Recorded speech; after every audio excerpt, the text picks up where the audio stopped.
Okay, so the new Abyss floors. I'm not sure how many people actually need this, but I'll go ahead and do a video. But first, it's a gold buff event, so I'm going to quickly hop over to the side story and clear the goblin stage. I recommend you save these goblin stages when you suspect a hunt buff or a gold buff is coming up, because it really does increase the income from them. Some people say it's not worth it, but hey, I'm a min-maxer, and getting close to 900k gold instead of just 500k gold is a pretty sweet deal for just waiting an extra day or two. Watch and learn, kitten. You and I are worlds apart. And there, that's cleared, and the 500k gold turns into 825k gold, so not a bad bonus. So we'll move back over to the Abyss. I tried to make as free-to-play as possible a team for this. I went with absolutely terrible gear on my units. I'm going to go ahead and do a Fire Shuri cheese. So I take a level 50 non-fully awakened Sinful Angelica with practically no tankiness, terrible speed, and gave her a little bit of effect resistance because the S1 mobs do strip. Give her about 200% effect res to prevent the strips. The worst Adventurer Ross I think I've ever seen. He's got dual attack on his S2 and his S1 strips. Camilla, I gave her an attack artifact. Again, mediocre gear. Do try to get her above 100% effect res so that the ads can't strip her. And a very mediocre Fire Shuri. I really like him on Sword of Judgment because it's an extra chance for an S1 proc. And give him a little bit of damage. He's actually our damage dealer, so stack as much damage as you can, hopefully more than what I put on him. So you get punished for doing AoE attacks, so don't do any AoE attacks. Right out of the gate, I'll pop Singelica. She will give everybody an attack buff and a speed buff. To take another's life. If you don't have Fire Shuri, you can use Green Sid in Fire Shuri's place. He doesn't give all these neat pushes, but he does a lot of damage, and the speed buff from Singelica really helps. The attack buff, Camilla, dual attacks with Fire Shuri. I don't have the souls yet, so I'm just going to use my S1. You don't want to use Rass's S2 unless you can burn.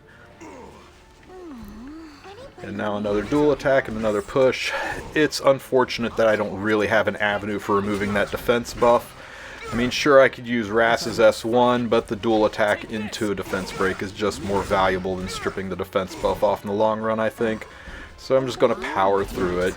It's cutting his damage down pretty fast, as you can see. Now Camilla's attack buff is gone, so she uses her S2. Her S2 will apply attack buff to herself, letting her dual attack again.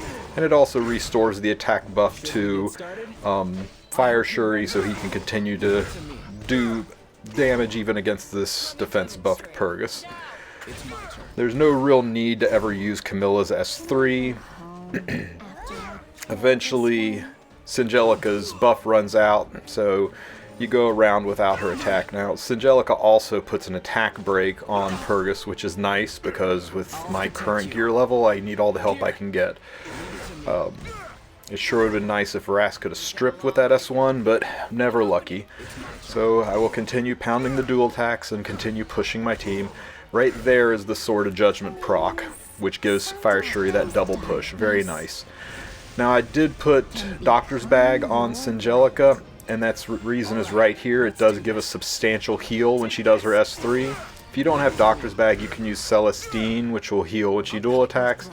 Or if your Singelica's faster than mine, you could probably put Touch of Rekos on her, and that would heal the team every time she's hit. Again, I got my burns up, so it's always worth burning Rass to get the dual attack in. This team is pretty brain dead. It gave me a real smooth completion without really any problems. As you can see right there, the ad stripped Rass, so you definitely want to have that 100% ER mark on the units, that it's important they don't get stripped. Primarily, Simple Angelica needs 100 ER, and Camilla needs 100 ER. Otherwise, you're just asking for problems. Now, General Purrgis' ultimate is ready. His ultimate is actually pretty nasty. It's a big AoE hit that stuns and does pop damage, almost like he's wearing Ragnar's drink. I'll protect you. I should be able to get a few more hits in here. Take this. It's my turn. I hate. Nice. I landed the attack break, which is huge. It'll really reduce this damage. And there's the pop. So this is another place where it's really good to have that Doctor's Bag on Simple Angelica for the extra heal. Alright, let's do this. I hope you're ready. It's my turn. Can I go home after I lend you this power? To take another's In all life? things considered, that's a pretty substantial heal just coming off of an artifact, especially for as low as everybody's stats are. Leave it to me. You might be tempted to launch Rass's S3 for a heal. Don't do it. And you might be tempted to launch watch Fire Shuri's S3 for the push back as well as the push up. Don't do it. You get punished hard for doing AoE attacks on this floor. Now, when Purrgis does his ultimate, there is one nasty fail condition. It can stun somebody, and if it happens to bad luck stun Fire Shuri, you don't really have any damage output until he takes a turn, and it might end the run early. Please, anybody dare? It shouldn't be hard to get more health on your Rass than I had. I recommend it because, as you see, he's getting pretty low. But Alright, let's do we're this. so close to the end that I think he'll be fine. We'll continue to push forward. Landing the defense breaks, of course, is key, especially when that defense buff is up. If you don't have a break, then Leave it to me. fighting through that buff, you'll do almost no damage. Purrgis has 50% effect resistance, so all you need is 35% ER to push through and I hope you're ready. effectively land the breaks from Rass. And Camilla's S1 also has a break, so I'd recommend having her at least 35% effectiveness as well. I'll cut your throat. An opening. Leave it to me. I hate. This heal comes just in time. Rass is on death's door. It's time to tear them to pieces.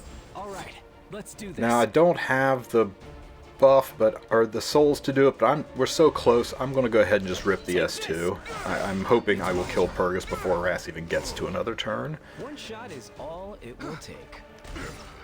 The ultimate's about to be released, but I think I got this one in the bag. So there you are. Very low-end gear units, full completion on Abyss Floor 1. I hope you enjoyed this video.